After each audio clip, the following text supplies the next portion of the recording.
Un presidente que quiere en 3 meses o 5 meses, que son más o menos el parámetro, 3 meses si hay ganador en primera vuelta y 5 meses si hay ganador en segunda vuelta, quieren resolver lo que no han resuelto. Hoy de mañana lo escuché al vicepresidente Borrero en contacto directo de Ecuavisa y dijo una barbaridad.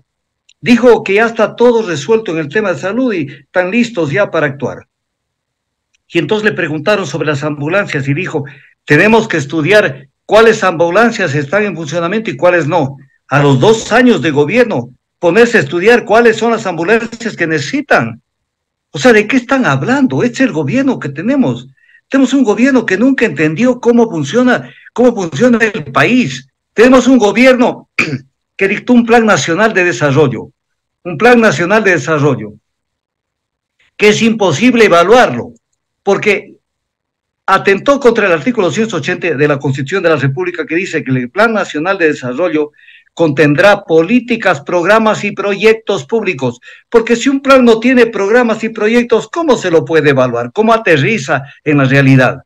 Y lo que aprobaron ellos fue un plan de creación de oportunidades para que calce con el nombre de creación de oportunidades 2025, 2021, 2025, que tiene ejes, objetivos, políticas y metas.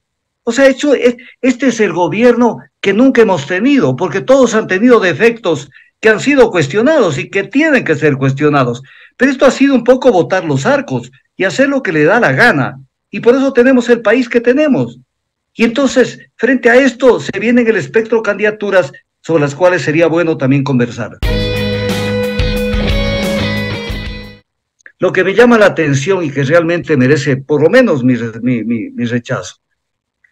La gente que ha estado ausente del quehacer político y del quehacer económico, social del país, que no han dicho ni pío, han sido lo que se dice vulgarmente chico silencio en el acontecer nacional. De pronto apareció la muerte cruzada y resucitaron de su largo proceso de letargo, de hibernación. Y ahora tenemos una cantidad de salvadores a la patria. Los que no han dicho esta boca es mía. Y entonces están allí, los que pueden, deben o no deben estar, que quieren otra vez ofrecerle su servicio al país cuando han callado ante toda suerte de irregularidades inconstitucionales, injusticias que ha vivido el país. Y están ahí en la palestra listos para ser tomados en cuenta. Esto el pueblo ecuatoriano tiene que analizarlo y tiene que analizar también la procedencia de cada candidato. Porque no es cuestión de que vengan y le digan, este es el hombre que ha peleado en Siria, en Turquía, en Ucrania, en no sé qué parte, y este es el hombre. ¿Y cuál ha sido su papel, cuál ha sido su rol, su participación política en el Ecuador? Absolutamente nula. O que le digan que Herbas, que se durmió 2 años y no ha hecho absolutamente nada, ni ha dicho esta boca es mía, de pronto es otra opción. Y Yacu Pérez, que también ha estado ausente del acontecer político y que además fue un fracaso en las ponencias que hizo y de las que está haciendo respecto del Ecuador, es otro fracaso. Y que nos salga Villavicencio, que alcahueteó a todo lo que hizo el gobierno de Lazo y parte de lo que hizo Moreno, y que ahora aparece como el salvador de la patria, cuando él estuvo en contra del tema de Flopec. Él tiene un Twitter del 19 de marzo del 2023 que dice que más allá de que el contrato fue firmado en 2018, el contrato lo sostuvo Lazo con perjuicios económicos al Estado y vinculaciones con una mafia. ¿Y qué hiciste? Boicotear y tratar de evitar el juicio político. Y entonces aparecen una cantidad de candidatos que no vienen al caso. Y aparecen candidatos que de manera disfrazada han estado defendiendo la no dolarización en el Ecuador, como el caso de Andrés Arauz. ¿Acaso no está fresco todo lo que escribió en Lunam? ¿Acaso nos recordamos lo que Rafael Correa dijo en Venezuela hace poco tiempo, cuando dijo y les recomendaba a los venezolanos que cuidado vayan a la dolarización, que es lo más negativo?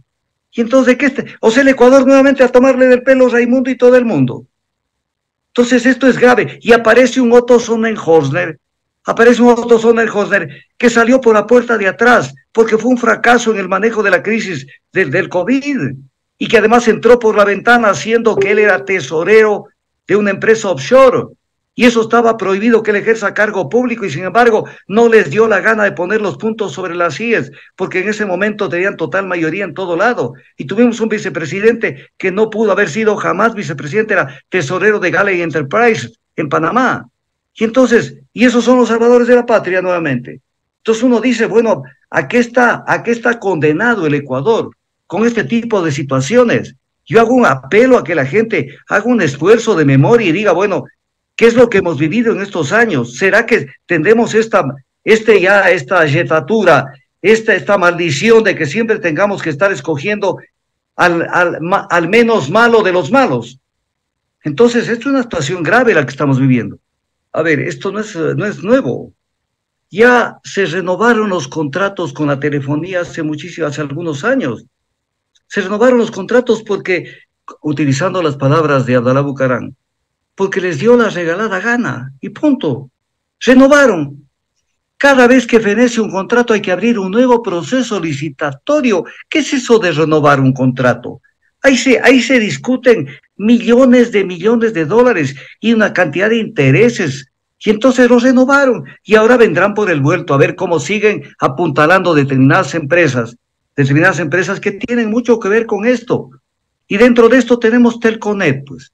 Y Telconet es Topic, Jan Topic.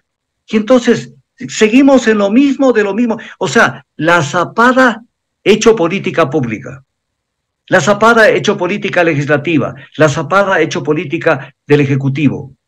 Ya es hora de poner coto a todo esto y de pensar en algún momento en el país. Entonces, esta es otra oportunidad que tiene el pueblo ecuatoriano de manifestarse abriendo los ojos y diciéndoles a los avivatos que no pueden volver a golpearle la puerta al Ecuador cuando nunca se han condolido la situación que vive el Ecuador. ¿Acaso no hemos vivido 2 años de inseguridad como nunca antes se la ha vivido? Y de una falta de soluciones en el tema del empleo, en el tema de la salud, en el tema de la educación. Y sin embargo, ¿qué han dicho? Y ahora están salvadores de la patria, nuevamente salvando a la patria. Y dentro de esto el tema de los Yasunidos. Permítanme que me meta 5 segundos en el tema. La Constitución, el artículo 57, esto la Corte Constitucional, una corte de aperro que tenemos. La Corte Constitucional no ha leído el artículo 57 de la Constitución. El artículo 57 de la Constitución dice que se consultará a las comunidades que están asentadas en las tierras en donde se va a realizar algún tipo de actividad, en este caso petrolera. ¿A quiénes tenían que consultarle? A las comunidades amazónicas del área donde esté el Yasuní, pues. Armar una consulta nacional sobre el tema del Yasuní. Primera cosa, una tomadura del pelo. Segundo, ¿dónde se realiza la contaminación ambiental? ¿Dónde? ¿Se realiza en el oriente o se realiza cuando tú, Carlos Julio, o yo prendemos un carro en cualquier parte de la República o cualquier ciudadano prende un carro o un motor? Ahí se emite el CO2, no se emite el 97% de la contaminación.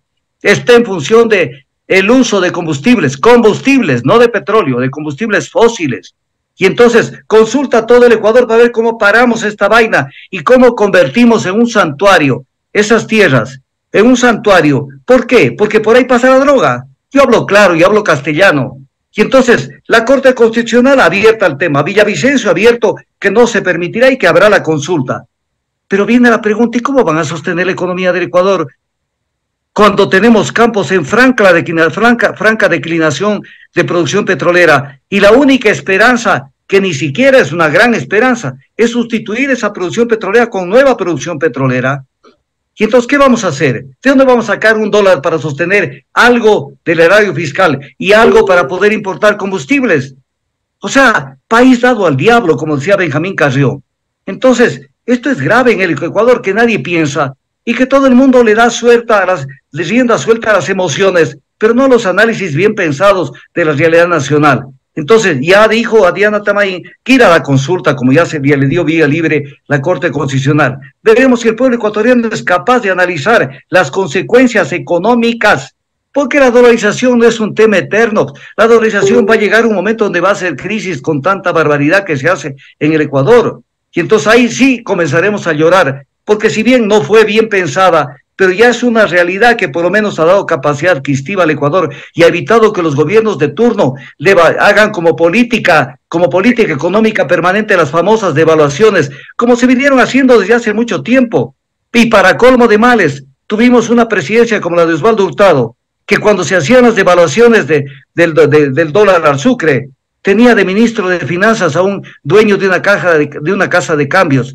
Esto no ha cambiado en el Ecuador y sigue existiendo. Entonces ya es hora de parar un poco a que la gente deje de hacer la fiesta con los dineros, tanto del Estado y con la economía ecuatoriana.